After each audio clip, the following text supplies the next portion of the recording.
Okay, to aftermarket CV or to not aftermarket CV? That is today's question. We have aftermarket CV, front left. Genuine CV front left, genuine CV front right. Okay, I'm going to firstly point out the differences. External differences. Really not a lot. There's not a lot we can see that's different here. The splines all look the same. The cup looks the same. From the we can actually go and put this one over here. All this looks pretty much the same. And I dare say it may even be the same, out of the same manufacturers, who knows. Okay, so externally not much we can see except for this centre shaft. This is straight. This is contoured right here. I don't know why Mitsubishi do that, but they'd have their reasons for that. Spend a lot of money on R&D. They don't do things for nothing. It would be more difficult to make it like this or raised like that than what it would do just a straight shaft. So I'm sure that they've got good reason for that. So externally, that's all we can really see. Internally, let's go to the biggest difference. Okay, we'll pull this apart. So we've got a 3 bearing CV setup here. So we've got a bearing there, and they're just needle bearings, and a bearing there.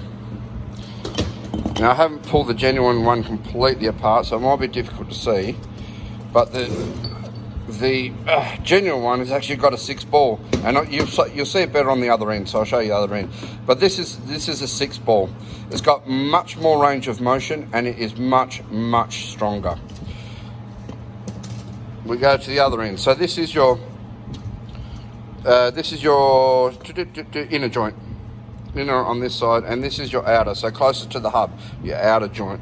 Now this is what is let go on the aftermarket one, okay, but let me show you the ball set up here. So we've got 1, 2, 3, 4, 5, 6 balls in this. Really fantastic range of motion. Okay, and it's got more than what your aftermarket one will. Now, so your failures are on your aftermarket one are this setup here, much more inferior.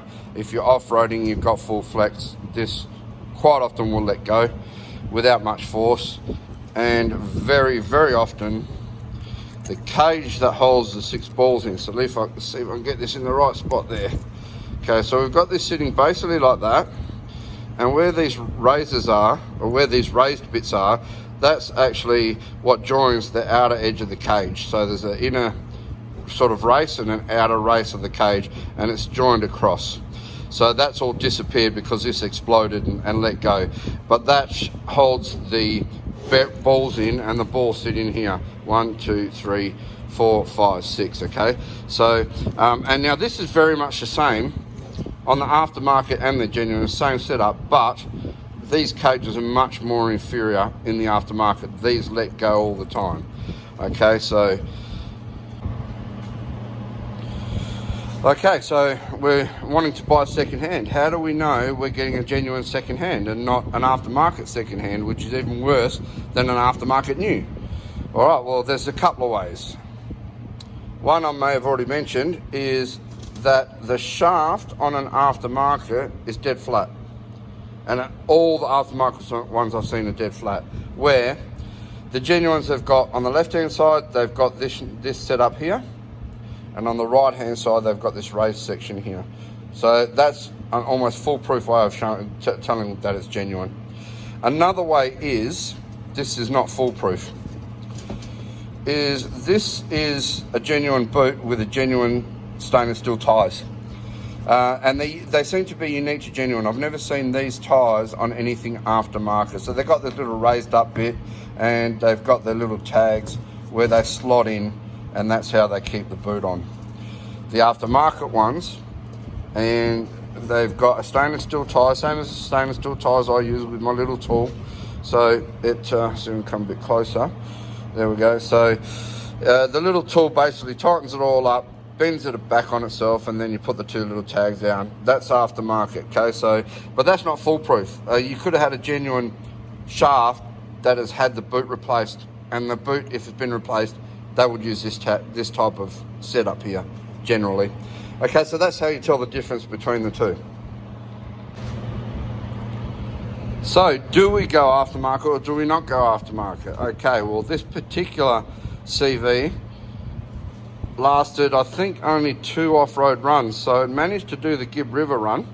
Now, depending on what time of the year you do that, that can be a real easy run or a real hard run. So I'm not sure how hard this one was, but thank you, John, for dropping this CV off so I could show the difference. And I think it was, I'm fairly sure that it was on John's second run that this let go, and it let go pretty good. These ones usually let go pretty good. So if you're off-roading, no, do not use aftermarket. If you're, to get you out of trouble, yes, absolutely, you can use one of these. But if you've got any sort of degree of lift and you do some off-roading, then no, don't use aftermarket. If it's a highway vehicle, shopping trolley, school pickup car, then you'll probably get away with an aftermarket because you're not stressing the CV with, you know, your range of motion and all that sort of stuff. It's basically just sitting there going round and round and round if you've got no lift and you're sitting on the road. So yeah, in summary, off-road, no. On-road, yes.